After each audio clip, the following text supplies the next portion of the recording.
Hello, welcome to our tutorial on how to edit a header. Are you struggling with customizing your header in Dotcom? Your website's header is the first thing that your visitors will see when they visit your website. It also sets the tone of your website. Editing your header is completely hassle-free with Dotcom.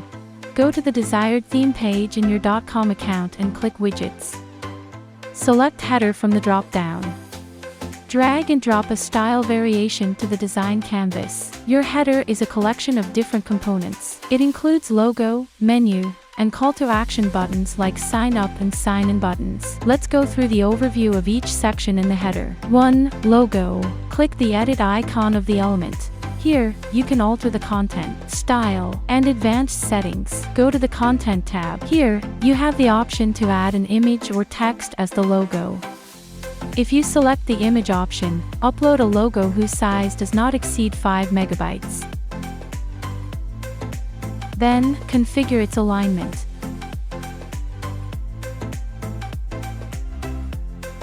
Switch to the Style tab. Alter the opacity using the range slider. Go to the Advanced tab. Here, you can customize the margin, padding, and width. You can also add the CSS ID and CSS classes here. Finally, adjust the visibility of the logo on different screens, desktop, tablet, and mobile. Click the edit icon of the container column. A similar customization panel loads on the right side. Here, you can alter the content, style, and advanced settings. Go to the Content tab. Here, adjust the column width, column gap, and alignment for different screen types. Switch to the Style tab. Here, you can customize the style of the background and border in normal mode and under the hover effect.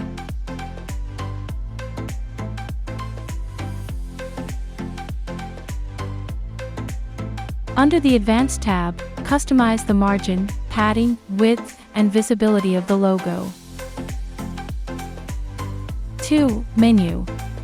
Editing the menu section includes the component and the container column associated with it. Click the edit icon of the element. Here, you can alter the content, style, and advanced settings. Go to the Content tab. Using this section, you can manage the menu added to your header. You can add new menu items and remove the existing ones. Along with configuring the layout and alignment, Dotcom lets you configure the pointer and breakpoints. Switch to the Style tab. Here, you can adjust the style under Normal, Hover, and Active modes. Click Normal. Adjust the typography, text color, and padding options for different screen types. Select a suitable color for the icon. Along with changing the typography, text color, and padding options for different screen types, you can also adjust the pointer width, pointer color, and space between. Navigate to the Advanced tab. Here, you can customize the margin, padding, and width. You can also add the CSS ID and CSS classes here. Finally, adjust the visibility on different screens, desktop, tablet, and mobile. As a next step, click the edit icon of the container column side where you can edit the content, style, and advanced settings. Navigate to the Content tab. Adjust the column width, column gap, and alignment for different screen type. Go to the Style tab. Here, you can customize the style of the background and border in normal mode and under the hover effect. On the Advanced tab, customize the margin, padding, width, and visibility of the logo. 3. Sign in button. To edit your sign in button, hover over it and click the edit icon. Here, you can alter the content, style, and advanced settings. Go to the Content tab. Click the Select Type drop-down and choose the button type. The drop-down contains 3 options: primary, secondary, custom. These 3 options are pulled based on the configurations. Add the text for the button.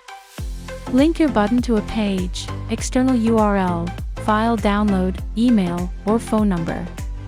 Adjust the width, alignment, and content alignment. You also have the option to add an icon for your button from your computer.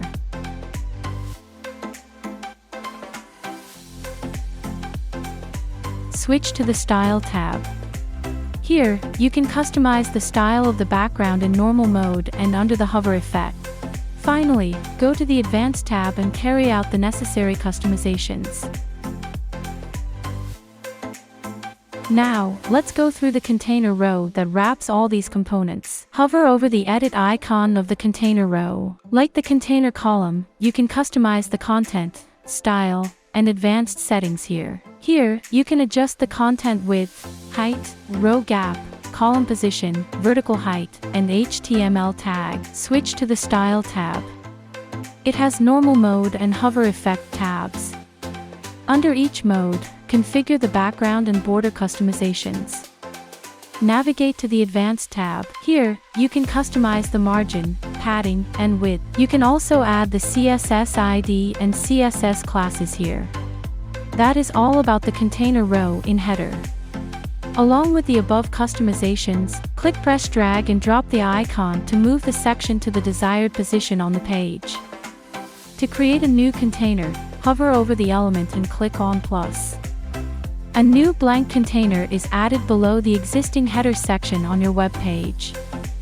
You can drag and drop any element inside the blank container now. To duplicate the element, hover over it and click on the copy icon. A duplicate copy of the element gets added below the existing one. Save the changes. Click Preview to be the first to view the changes. We'll be back with more helpful tutorials to help you with designing your website. If you have any queries or concerns, please reach out to our implementation specialist or contact our support team for further assistance. Thank you for watching.